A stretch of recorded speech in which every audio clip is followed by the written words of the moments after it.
Cultas e Vinho Verde. Duas mulheres, uma conversa e um bom vinho. Com Inês Menezes. Olá, mais um Cultas e Vinho Verde, podcast do Público, gravado aqui no jornal e com vista para a redação. Para esta conversa semanal em que um vinho se destapa, convido mulheres que admiro e que sigo com atenção. Vemos, ouvimos, lemos e também bebemos, não podemos ignorar.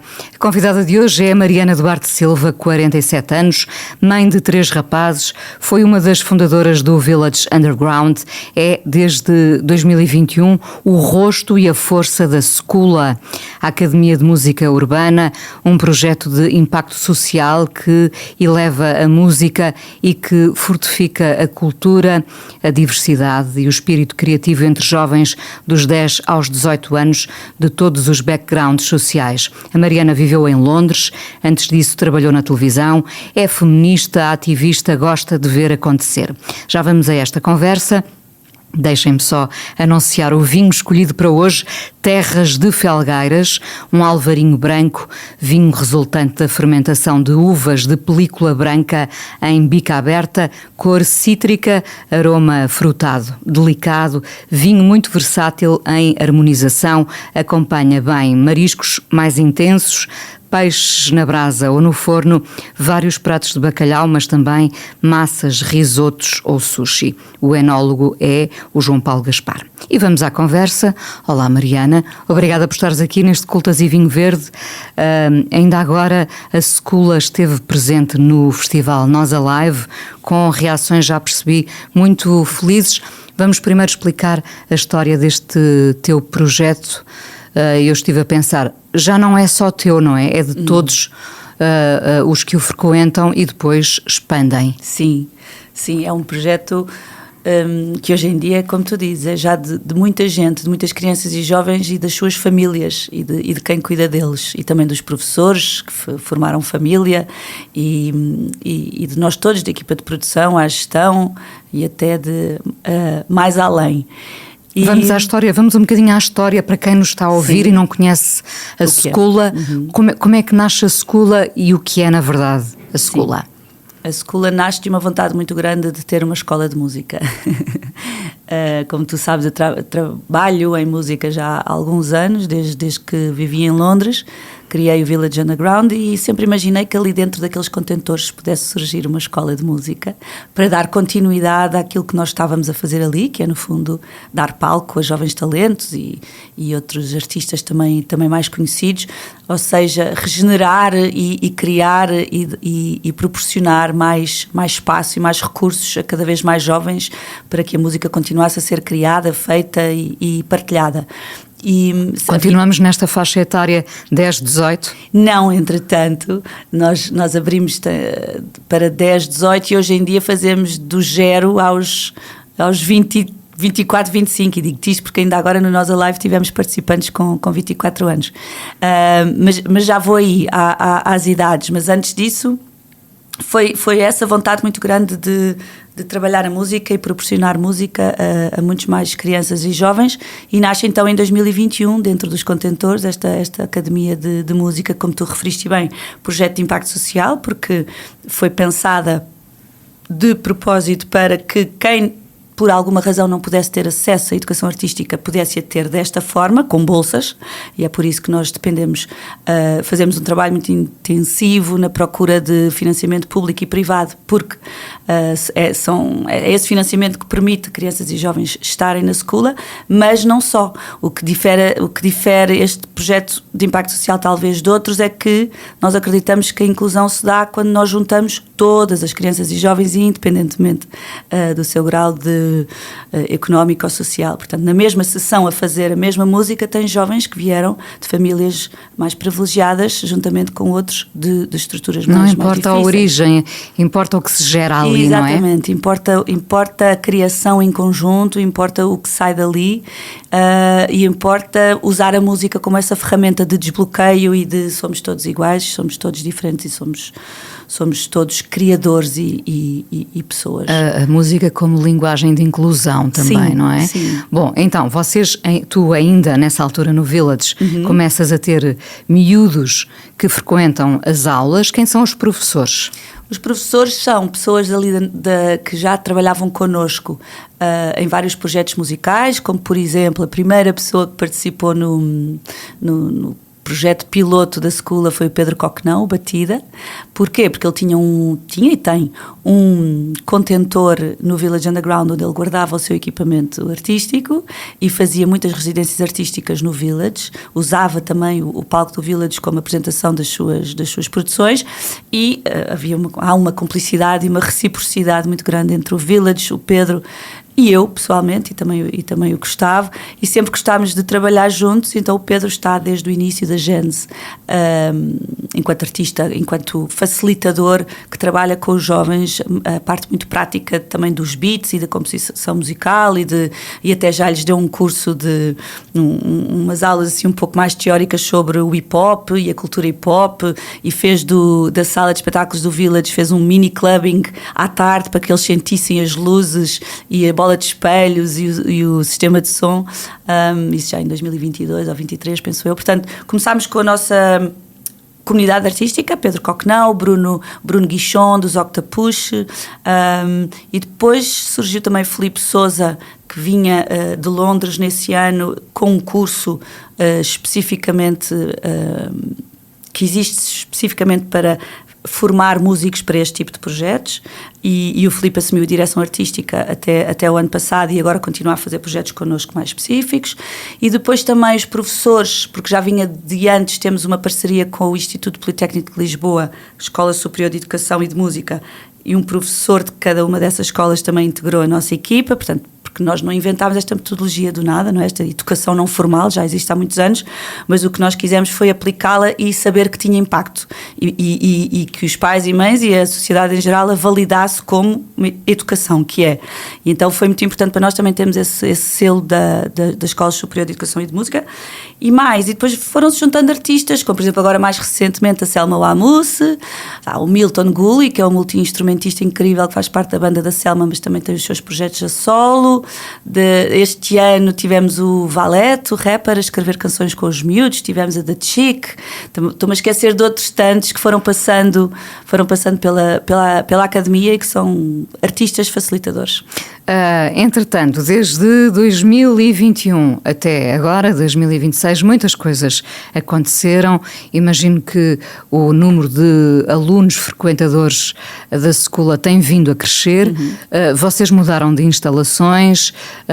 Faz-me o ponto atual da situação. Vocês estão em Campo de Ourique neste momento? Sim, estamos dentro da Escola Manuel da Maia, no coração de Campo de Ourique.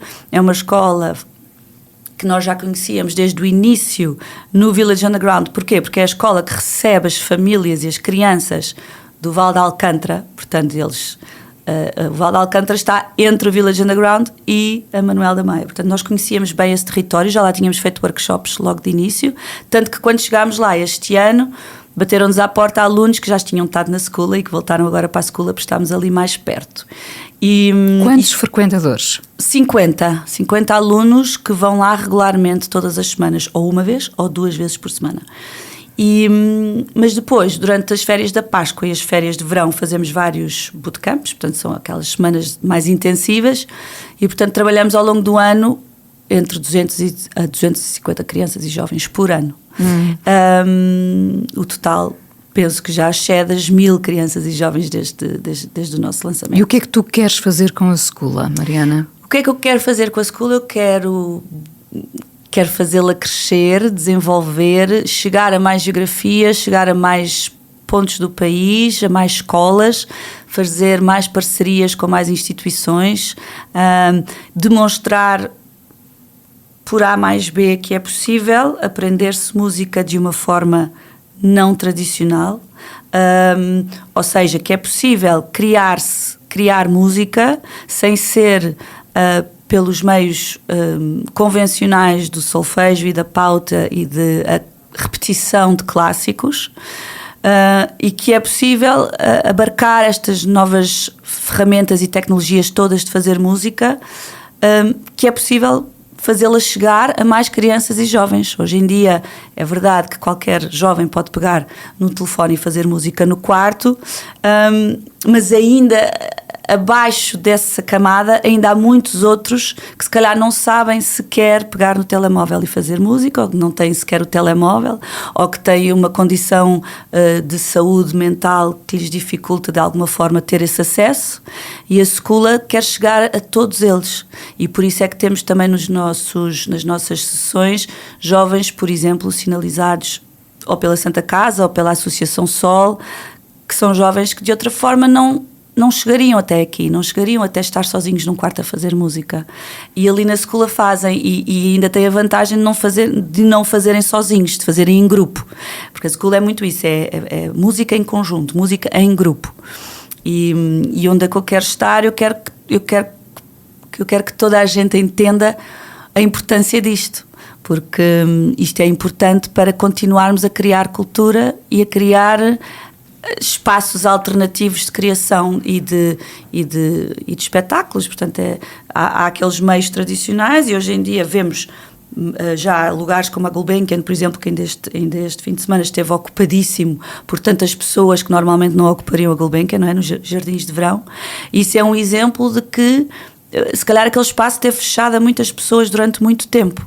E assim como a Gulbenkian, há tantos outros espaços menos conhecidos que podem ser ocupados no bom sentido, não ocupados com criação, com cultura, com arte, com alegria, feita por jovens que normalmente não os fariam. Jovens que de facto vêm de todos os backgrounds sociais. Sim. Não só muitos do ex-Casal Ventoso, atual Quinta do Loureiro, Quinta do Cabrinha, que são geograficamente os que estão mais próximos de nós e os que frequentam aquela escola, a Manuela Maia, mas também outros jovens, como eu disse, de famílias privilegiadas, mas que têm restrições ao nível da saúde mental e que chegam até nós perguntando: o meu filho pode participar? E nós dizemos sim, depois dependendo do grau de estádio desse jovem, nós vamos sempre procurar suporte para ter durante esse período, ter alguém connosco que fique atento àquela pessoa. E estou-te a dizer porque aconteceu esta semana. Nós estivemos em bootcamp na Secula com 20 jovens e um deles precisava de atenção especial e teve a atenção especial não só da nossa equipa que está formada para isso, como de outras pessoas de fora. Já aconteceu de outras pessoas de fora estarem mesmo a acompanhar esse jovem durante a semana. Claro. E no final a mãe dizer-nos: foi a primeira semana de férias em que o meu filho pôde participar ao lado de todos os outros e no final ainda apresentar uma música feita por ele. Obrigada por isso. E isto aqui arrepia-nos a todos, porque é para isso que aqui estamos. Mas também não só para estes casos, como eu te estava a dizer. Tivemos também esta semana um rapaz que está a estudar no conservatório há já alguns anos o instrumento órgão, aquele órgão mais clássico da igreja, que deve ter um nome especial que agora não me recordo, e esse jovem adora o conservatório, adora o seu instrumento órgão, mas queria experimentar fazer música nos computadores. Queria experimentar fazer beats, queria experimentar... E achava ele que só queria experimentar fazer beats, porque ele acabou a semana a tocar baixo, bateria e percussão e djambé, etc. Ia fazer beats e ia escrever música. Portanto, eu acho que ele não iria ter esta abertura e esta experiência, talvez, na sua vida de conservatório. O que não... Pronto, uma coisa vive com a outra. E esta inclusão de experiências e backgrounds, como tu disseste, e de idades, que depois resulta numa coisa maravilhosa, que é a apresentação ao público do que eles fazem. E enquanto estávamos a apresentar este final de bootcamp na Secula, em Campo de Ourique, estávamos a apresentar com outro grupo no Nós Alive. No Nós Alive. O que é que aconteceu no Nós Alive? À mesma hora, à sexta-feira, e eu com o meu coração muito dividido, porque optei por estar no Nós Alive, porque era institucionalmente muito importante a presença e o estar ali a controlar aquilo tudo, mas depois realmente a Secula, como tu dizias de início, não é só minha, e eu tenho uma sorte de ter encontrado pessoas muito especiais com vocação para isto e que estavam a segurar a barra na Secula, em Campo de Ourique, a fazer o espetáculo do final do bootcamp. Portanto, e correram os dois... Eu falei... E o que é que vimos ali ao vivo? A apresentação de várias músicas feitas em conjunto? No bootcamp ou no Nós Alive? No Nós Alive? Olha, no bootcamp é o resultado da semana, do que se faz durante a semana. No Nós Alive foi uma música, que foi o que nos foi pedido, foi para fazermos uma cover do My Favorite Things, que é a música da campanha da Nós, que todos nós conhecemos. Por acaso os schoolers, que são bem mais novos, não conheciam, alguns deles não conheciam, tiveram que ir ver o filme, A Música no Coração. Adoraram. E depois pegaram nisso, sentámos-nos, fomos para o estúdio durante 2 dias e meio, no fim de semana anterior ao live, e escrever o que é que eles mais gostavam. E portanto fizemos uma cover que eu acho que ficou muito bonita, com a ajuda da Selma Lamus, do Bruno, da Sara e do Cláudio, em que eles arranjaram, tocaram, samplaram e escreveram aquilo que fomos apresentar ao Nós Alive. Lembro que nesta conversa com a Mariana estamos a beber um Terras de Felgueiras, um alvarinho branco. João Paulo Gaspar foi o enólogo. Antes de tudo isto, estiveste em Londres, foi determinante, até para o que és agora? Sim, foi. Costumo dizer que foi o princípio do resto da minha vida, a ida para Londres. Nem estava à espera que mudasse tanto, mas viver em Londres, na altura em que eu vivi, que foi pré-crise, eu cheguei em 2007, em janeiro de 2007, e a crise rebentou no final de 2007, início de 2008, portanto eu tive um ano em que tudo acontecia em Londres, em que as pessoas estavam bem, estavam felizes, saíam à noite, trabalhávamos muito e ganhávamos bem, ganhávamos de acordo com o que trabalhávamos,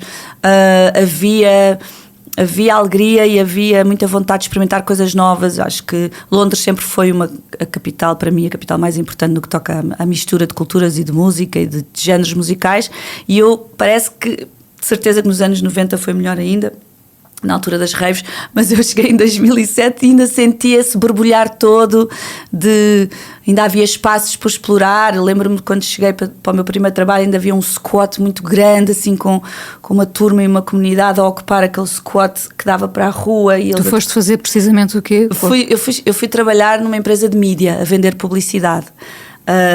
Em teoria é uma coisa muito chata, mas na verdade na prática foi muito divertido, porque era uma empresa pequena que estava a começar e tinha um chefe extraordinário inglês, cheio de vontade, e puseram-me num comboio literalmente a ir pela Europa vender páginas de publicidade. Deve ter sido o último ano em que se vendeu páginas de publicidade, porque depois estourou o digital e eu já não vendia páginas de publicidade. De um ano para o outro já só vendia banners nos sites, etc. Foi mesmo muito divertido viver isso tudo. Deram-me um Blackberry para a mão e vai de comboio, vai para a Itália, vai para a França, vai para aqui, vai para lá, e lá ia eu sozinha. Deu-me imenso traquejo. Deu-me muito traquejo comercial, porque era uma posição, era sales manager, totalmente comercial. E o que é que eu fiz? Ao mesmo tempo comecei a explorar quem é que estava em Londres, com quem é que eu podia fazer festas. E essa parte correu-me bem, porque também estava lá a Joana Seguro na altura, agora também já voltou, mas que já lá estava há muitos anos, que era uma rapariga portuguesa que trabalhava em música lá e que me apresentou uma data de pessoas, e fizemos festas juntas em todos os sítios possíveis e imagináveis. Acho que cheguei a contar, fiz festas em 15 sítios diferentes enquanto estive em Londres. Sabes, aqui em Lisboa, se calhar hoje em dia era impensável fazer-se. E também quando a crise surge, tu também ficaste quase capacitada para fintar, por ter vivido a crise, ficaste praticamente capacitada para fintar vários problemas que surgem pelo caminho, não é? Que surgiram e que surgem nos nossos dias, evidentemente. Sim, eu já vinha da primeira crise que eu fintei, que não sei se fintei isso não, mas que vivi, foi em 2001, a primeira grande crise. Quando eu saí da universidade, também de um ano para o outro deixou de haver trabalho. E isso fez-me também depois ir para trabalhar para uma revista de noivas, a entregar correio, numa revista de noivas feita em casa, por um casal que tinha decidido fazer uma revista de noivas em que eu fazia de manequim de noivas e passeava ao cão e entregava cartas no correio. Habituaste a fazer um bocadinho de tudo. Mas olha, foi isso que me deu depois um contacto para ir acabar na TVI, onde estiveste uns anos, e eu também, não é? Sim. E só depois é que decides ir para Londres? Sim, só depois em 2007 é que fui. Acho que me deu algum... Sim, Londres deu-me essa capacidade de pensar um bocadinho mais alto, pensar um bocadinho diferente e imaginar coisas novas. E correr riscos. E correr riscos, sim. É mais difícil correr riscos em Portugal? Em Lisboa? Falo de Lisboa porque é onde estás. Olha, Inês, eu não gosto de escapar uma coisa que acabo sempre por dizer, que é, eu corri riscos, mas com uma rede muito boa por baixo. É mais fácil correr riscos quando se tem uma rede por baixo. Por exemplo, quando corri o risco de sair de ir para Londres e deixar o meu trabalho na TVI, o meu chefe na altura disse: tens um ano se quiseres voltar. Foi uma rede ótima, não é? Depois de lá estar, ou seja, licença sem vencimento. Depois, claro que não voltei, mas quando lá estava, o meu pai, que tem 7 filhos e que sempre impulsionou para que todos tivéssemos os nossos próprios negócios, quando estive para sair de Londres por causa da crise, disse que gostava de ficar cá mais um ano para poder perceber no que é que isto vai dar, porque só agora é que estou a começar a fazer a minha cena da música. E ele disse: então ajude durante um ano. Portanto, eu fui tendo assim umas redes. É importante termos a noção do privilégio, não é, Mariana? Muito, porque e assumi-lo. E assumi-lo, e é por isso que se calhar que eu também trabalho. Esta rede permite-me que eu possa, se calhar, dar redes a outras pessoas. Eu não vou esconder isso nunca, porque é o que é, porque eu usufruí dela.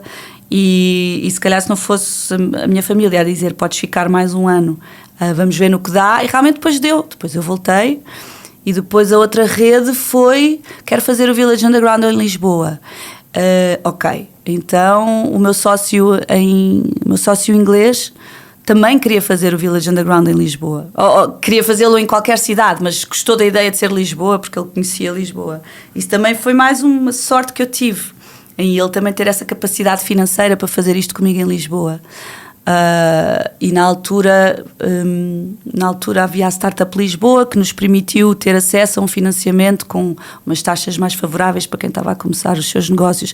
Ou seja, a sorte também dá trabalho, não vou dizer que tudo foi sorte, nem privilégio, nem redes, mas foi um conjunto. Também foi insistência, também foi teimosia. Muita. Quem és tu agora? Quem és tu agora aos 47 anos, mãe de 3 rapazes? Sim. Uma mulher que não sai tanto à noite, evidentemente, não é? Apesar de ter estado 3 dias no Nós Alive. Mas canalizas sobretudo a tua energia para o dia. Sim, muito mais para o dia. E a escola exige muito de mim e da nossa equipa, porque são muitas crianças e jovens que, de certa forma, dependem da nossa resiliência e do nosso trabalho. O meu trabalho é importante no sentido de que eu tenho que garantir que há financiamento para a escola ano após ano, o que em Portugal não é... É a parte mais difícil, Mariana. É a parte mais difícil. Temos tido... Lá está, o privilégio de conhecer pessoas à nossa volta ligadas a marcas e instituições que, conhecendo o meu trabalho já desde há alguns anos, desde a altura de Londres, me acompanham o meu trabalho e por isso vão acreditando naquilo que eu faço. E isso é importante também para as marcas, ter essa confiança, não é?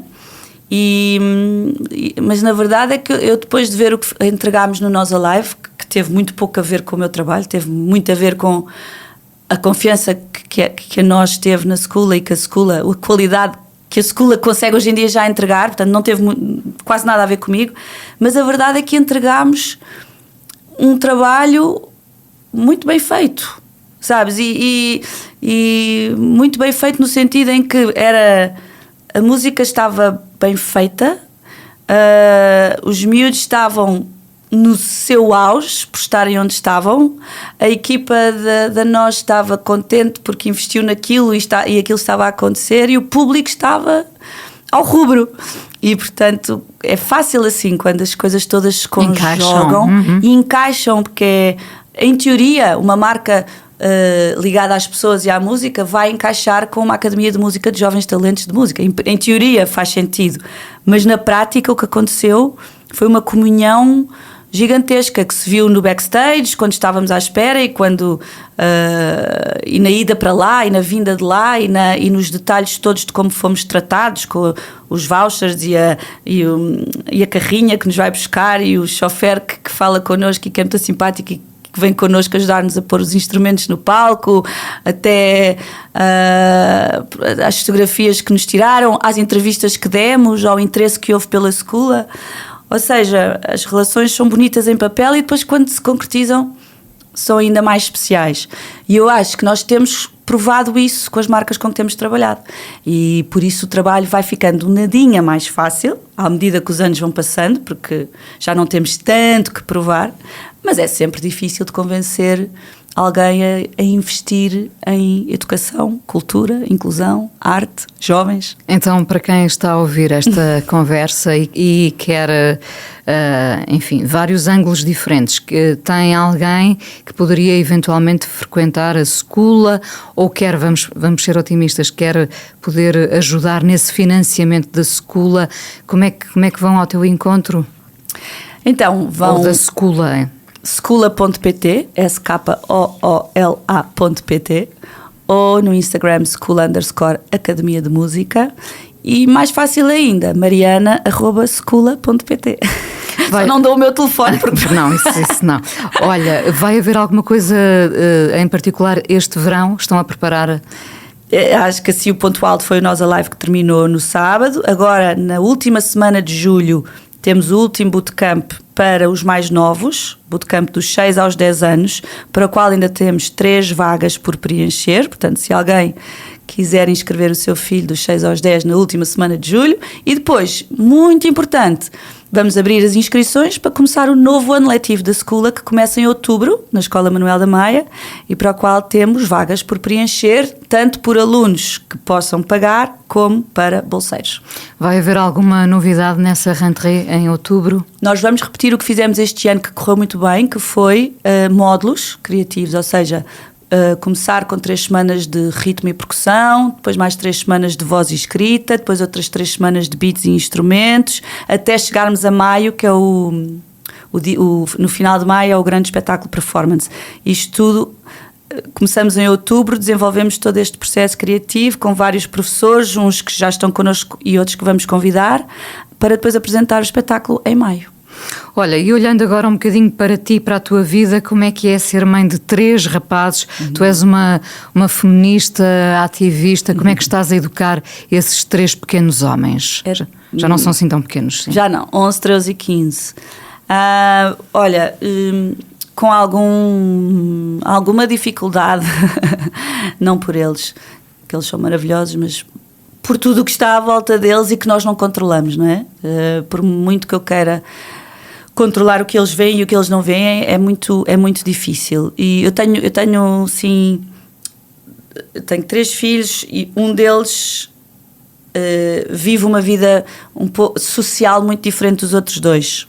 Vou-te explicar porque. Um deles andou na escola privada e tem a sua bolha de amigos dentro de uma bolha um pouco mais privada, e os outros 2 vivem no Liceu de Carcavelos sem saber o que é a bolha de Lisboa, e as amizades são muito diferentes e são todas, têm todas lados positivos e negativos, como todos os grupos e todos os contextos, e eu vivo essas 2 dinâmicas do que é a escola privada e a escola pública, apesar de que o mais velho da bolha também está numa escola privada, também está numa escola pública, mas que podia ser privada.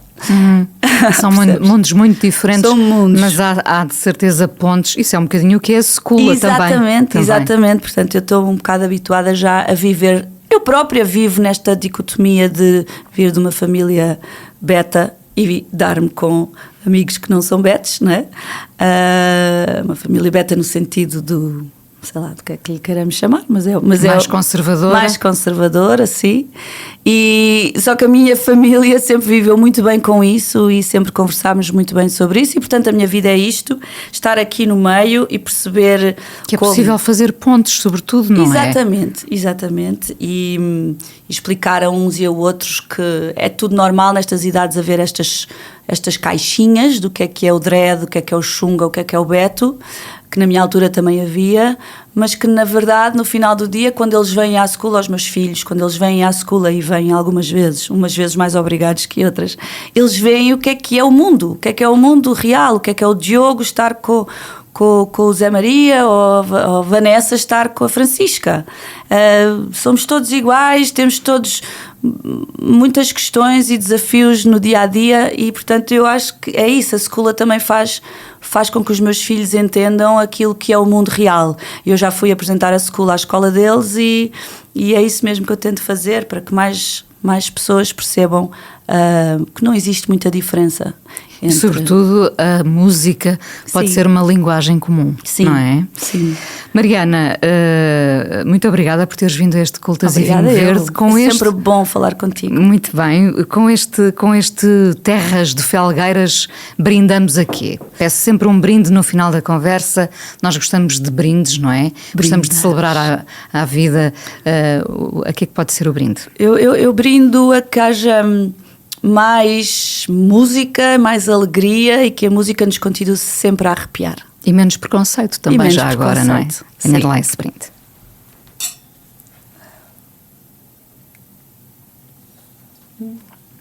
Cultas e Vinho Verde, um podcast com o apoio da Comissão de Viticultura da Região dos Vinhos Verdes. A produção é da Inês Bernardo, genérico da Alexandra Gonçalves, sonoplastia Miguel Sousa, a coordenação de podcast do público é da responsabilidade do Amilcar Correia. Volte para a semana. Cultas e Vinho Verde, com Inês Menezes.